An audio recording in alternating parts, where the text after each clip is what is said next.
Hi friends, చూస్తున్నారా? ఇవాళైతే మేము ఆలుగడ్డ బఠానీ చాట్ చేసుకున్నాం ఫ్రెండ్స్. దీనికైతే ఆలుగడ్డ బఠానీలు వేసి ఉడకబెట్టుకున్నాం ఫ్రెండ్స్.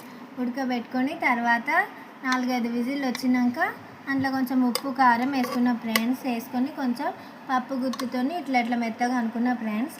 అనుకున్నాక 2 నిమిషాలు పొయ్యి మీద పెట్టిన తర్వాత కొంచెం పోపు వేసుకున్నాం ఫ్రెండ్స్. జీలకర్ర, కలమాకు, ఇంకా పసుపు వేసి పోపు వేసుకున్నాం ఫ్రెండ్స్. అంతే ఫ్రెండ్స్.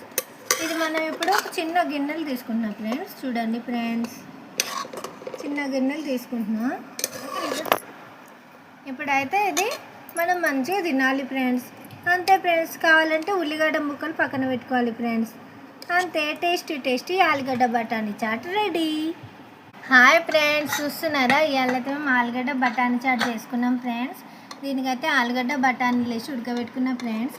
ఉడకబెట్టుకొని తర్వాత 4-5 విజిల్ వచ్చినాక అందులో కొంచెం ఉప్పు కారం వేసుకున్నాం ఫ్రెండ్స్. వేసుకొని కొంచెం పప్పు గుత్తుతో ఇట్లా మెత్తగా అనుకున్నాం ఫ్రెండ్స్. అనుకున్నాక 2 నిమిషాలు పొయ్యి మీద పెట్టిన తర్వాత కొంచెం పోపు వేసుకున్నాం ఫ్రెండ్స్. జీలకర్ర, కలమాకు, ఇంకా పసుపు వేసి పోపు వేసుకున్నాం ఫ్రెండ్స్. అంతే ఫ్రెండ్స్. ఇది మనం ఇప్పుడు చిన్న గిన్నెలు తీసుకుంటున్నాం ఫ్రెండ్స్. చూడండి ఫ్రెండ్స్, చిన్న గిన్నెలు తీసుకుంటున్నా. ఇప్పుడైతే ఇది మనం మంచిగా తినాలి ఫ్రెండ్స్. అంతే ఫ్రెండ్స్. కావాలంటే ఉల్లిగడ్డ ముక్కలు పక్కన పెట్టుకోవాలి ఫ్రెండ్స్. అంతే, టేస్టీ ఆలుగడ్డ బఠానీ చాట్ రెడీ.